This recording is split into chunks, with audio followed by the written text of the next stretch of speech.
lanjutkan. Baik, segmen terakhir ini kita lanjutkan tentang adab berhias. Nah, ini melanjut juga ya.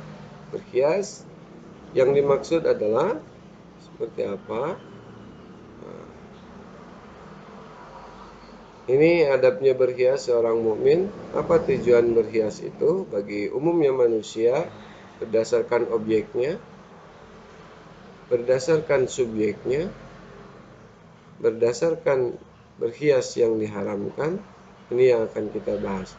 Kalau berdasarkan objeknya, maka berhias itu untuk siapa? Untuk suami bagi perempuan. Laki-laki berhias untuk istrinya sendiri dan untuk kepantasan diri. Berhias di depan wanita dan lelaki mahram. Jadi kalau berdasarkan objeknya di depan laki-laki yang sudah mahram, yang sudah halal. Yang ketiga, berhias di depan laki-laki bukan mahram. Ya, bagaimana caranya? Ada ketentuannya. Sekarang subjeknya berhias untuk diri sendiri, ya.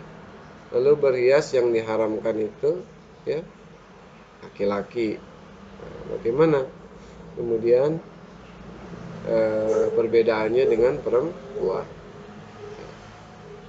Berhias yang dianjurkan memulai sesuatu dari sebelah kanan sama mencukur kumis laki-laki. Nah, alhamdulillah pas bisa. Kukunya juga memotong kuku. Jadi kalau kamu memotong kuku bukan sekedar bebas dari hukuman kesiswaan, ya, atau guru, nanti justru merupakan salah satu ibadah. Mencuci jari, jemari, tangan dan kaki. Ini bagian dari berhias, merapikan jenggot, ya. Nah, gosok gigi, istinsyaq, mencabut bulu ketiak, artinya bersih ya. Mencukur rambut kemaluan, berkhitan. Ini beberapa contoh berhias yang diceritakan dalam berbagai hadis. Memakai celak, terutama untuk sholat Jumat bagi laki-laki. Memakai pakaian sutra bagi wanita. Memakai pewarna kuku yang bukan cat bagi wanita, pacar mencik orang Sunda namanya. Memakai perhiasan yang terbuat dari emas, perak, dan batu-batuan bagi wanita. Nah, itu sekali lagi ini, ya, mana yang dibolehkan itu. Baik, apa perempuan berhias itu? Kenapa? Nah, ini pria yang berhias. Berhias yang diharamkan. Oke. Bagaimana laki-laki perempuan? Nah, ini kita berpaduan pada ayat dan hadis yang muncul yang berkaitan dengan berhias. Perempuan itu memasang tato, menipiskan, mencabut bulu halis. Aduh, nanti kita lihat gambar-gambarnya saya sudah siapkan. Mengukir gigi, cantik, menyambung rambut, bersanggul, menggunduli rambut, dan mengikir sela-sela gigi. Untuk laki-laki itu nggak boleh memakai perhiasan yang terbuat dari emas dan kain sutra kecuali dalam keadaan terpaksa sama sekali. Ini nggak boleh nih, contoh berhias yang nggak boleh tato ya. Tato nih. Menurut ulama fikih, tempat yang ditato najis disebabkan darah beku yang tersekat di situ. Kalau mungkin dihilangkan dengan pengobatan, wajib dihilangkan. Akan tetapi jika dalam proses menghilangkannya berakibat kecacatan yang buruk kepada anggota zahir muka, tangan, dan lain, maka tidak wajib dihilangkan. Ayeuna mah loba meme bersebaran, mendingan mantan bertato lalu jadi ahli sedekah, hijrah, daripada mantan baik kemudian kelakuannya tidak baik. Justru itu, kalau sudah ada kejadian seperti itu, orang yang bertato menyesali perbuatannya, maka kita bukan lagi mensyiarkan orang-orang seperti itu, tapi mensyiarkan orang-orang yang sudah istiqomah sejak awalnya. Bisa dihitung orang yang bertato yang istiqomah, yang menutup hidupnya dengan kebaikan, ya. Oleh karenanya lebih baik kita hentikan polemik tentang hal itu.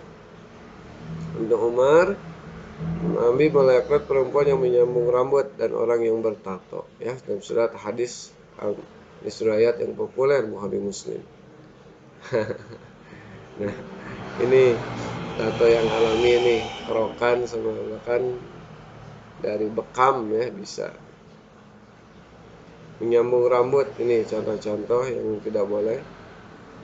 Baik rambut disebut hair extension, itu menyambung rambut dengan menggunakan rambut asli, dan rambut sintetis. Nah, rambut merupakan benda dari Aisyah yang nggak boleh ini menyambung rambut. Ini contoh-contoh menyambung rambut yang nggak boleh, sangat diharamkan.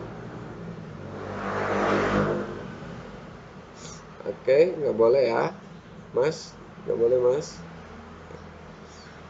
Menghitamkan uban, nah, ini dalam agama juga mengganti uban dengan warna yang mengecatnya warna hitam. Lamun warna lain menang itu untuk keperluan strategi. Contohnya dahulu untuk keperluan perang ya boleh.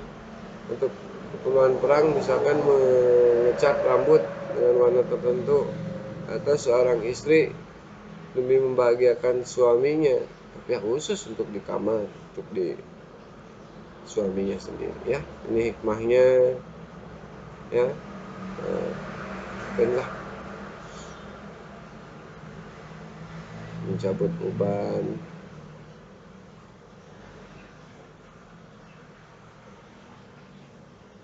Oke, ini aturan berhias sutra dan gamis bagi laki-laki. Jadi intinya hindarkan dan dilarang, ya. Dari lainnya, jangan kamu sekali memakai kain sutra. Ini nggak boleh buat laki-laki. Hikmahnya ini, oke. Ada tujuan sosialnya, daripada gitu mendingan gunakan untuk hal yang lebih bermanfaat. Mencabut alis nih populer nih buat perempuan. Ini termasuk dosa dalam Islam, maka tidak boleh. Bedanya dengan melakukan cara mencabut, ini mengurangi fungsi alis itu sendiri, ya, nggak boleh. Nah, ini alis dendam sebagainya itu.